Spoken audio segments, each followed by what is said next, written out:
السلام علیکم کہتے ہیں، میں کہوں گی وعلیکم السلام۔ آپ ابھی حسین مجھے کیا کہہ رہے تھے کہ میں دادو آپ کو ایک بات سناؤں گا، آیت سناؤں گا، یا کیا بات کرنی تھی؟ اِنَّا أَعْطَيْنَاكَ الْكَوْثَرَ فَصَلِّ لِرَبِّكَ وَانْحَرْ إِنَّ شَانِئَكَ هُوَ الْأَبْتَرُ۔ ارے ماشاء اللہ ماشاء اللہ، جزاک اللہ جزاک اللہ۔ اچھا پیارے بچوں، ماں باپ بہت عظیم ہوتے ہیں، ہے نا؟ اگر ہم اپنے ماں باپ کو خوش رکھیں گے نا تو ہم اللہ پاک کو خوش رکھیں گے۔ اگر ہم اپنے ماں باپ کو ناراض کریں گے، ان کی نافرمانی کریں گے، تو سمجھو ہم نے اللہ پاک کو ناراض کیا۔ اللہ پاک کی ناراضگی کا سامنا کرنا پڑے گا ہمیں۔ تو اسی سے ریلیٹڈ، اسی کے متعلق، اسی سے ملتی جلتی میں ایک بیٹے کی، فرما بردار بیٹے کی کہانی آپ کو سناؤں گی۔ اس کی فرما برداری کی وجہ سے اس کے ماں باپ نے اس کو بہت ساری دعائیں دی، اور ان کو اس فرما برداری کا کتنا زبردست اجر ملا، پتہ ہے آپ کو؟ ٹھیک ہے، اب میں سنانے لگی ہوں۔ تو پیارے بچوں، یہ کہانی جو ہے نا، یہ حضرت سلیمان علیہ السلام کے بارے میں ہے، جن کو اللہ پاک نے وحی فرمائی کہ سمندر کے کنارے جاؤ اور وہاں جا کے میری قدرت کا نظارہ دیکھو۔ حضرت سلیمان علیہ السلام اپنے ساتھیوں کے ساتھ سمندر کے کنارے چلے گئے۔ ان کو یہ بھی وحی ہوئی کہ سمندر میں غوطہ لگا کر یہ معلوم کریں کہ اس کے اندر کیا چیز ہے۔ وہ بیٹھ گئے، انہوں نے ایک جن کو حکم دیا کہ اس کے اندر غوطہ لگاؤ اور جا کے معلوم کرو کہ اس کے اندر کیا ہے۔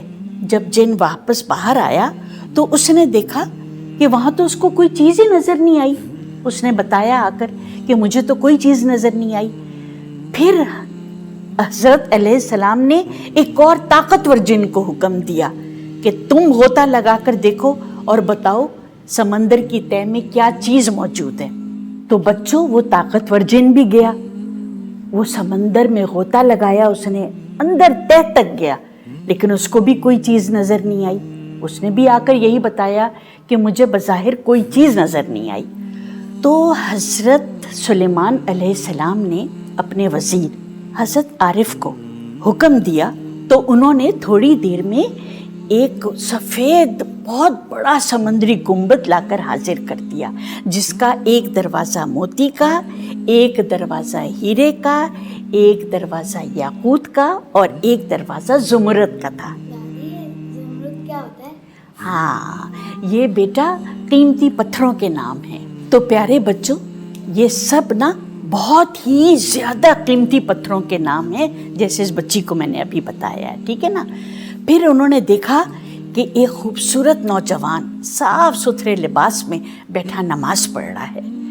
جب وہ نماز سے فارغ ہوا تو حضرت علیہ السلام نے اس سے پوچھا کہ یہ سمندری گنبد کا راز کیا ہے؟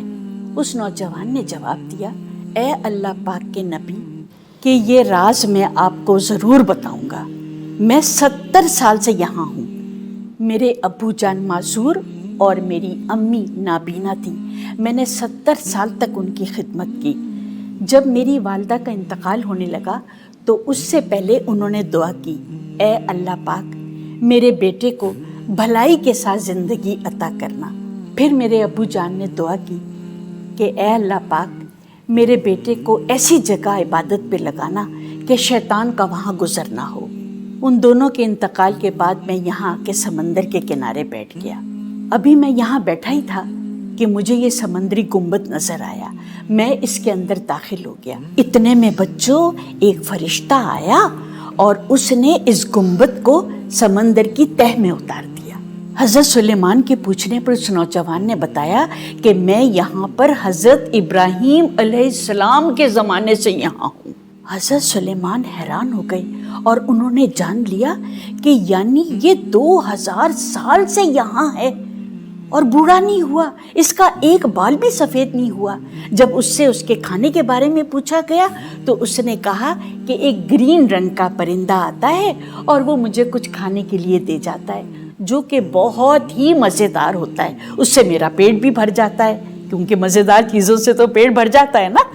اس کے علاوہ بچوں وہ کہنے لگا نوجوان کہ نہ مجھے گرمی، نہ مجھے سردی، نہ مجھے سستی، نہ مجھے خوف، کسی چیز کا بھی احساس نہیں ہوتا. تو پیارے بچوں اس کے بعد نا اس نوجوان کی خواہش پر حضرت سلیمان علیہ السلام نے اپنے وزیر حضرت آصف کو حکم دیا کہ یہ سمندری گنبد واپس سمندر کی تہہ میں اتار دے. تو پیارے بچوں دیکھا والدین کی دعائیں کتنا اثر رکھتی ہیں. ان کی نافرمانی سے بچو، یعنی ان کا ہمیشہ کہا مانو. اللہ پاک بھی خوش ہوتے ہیں اور اللہ کے رسول صلی اللہ علیہ وآلہ وسلم بھی. تو مجھے امید ہے آپ لوگ سب اپنی امی ابو کا کہا مانتے ہوں گے نا، ہے نا؟ عمل کرو گے نا اس بات پر. تو آؤ بچوں دعا کرتے ہیں. یا اللہ ہمیں اپنے ماں باپ کا تابع دار رکھنا، ان کی تابع داری کی توفیق عطا فرمانا. پاک پروردگار عالم ہمیں اس قابل کرنا کہ ہم ان کا ہر حکم مانیں، ہر بات مانیں، انہیں خوش رکھیں، کبھی ان کو ناراض نہ کریں. آمین. ماشاء اللہ ماشاء اللہ.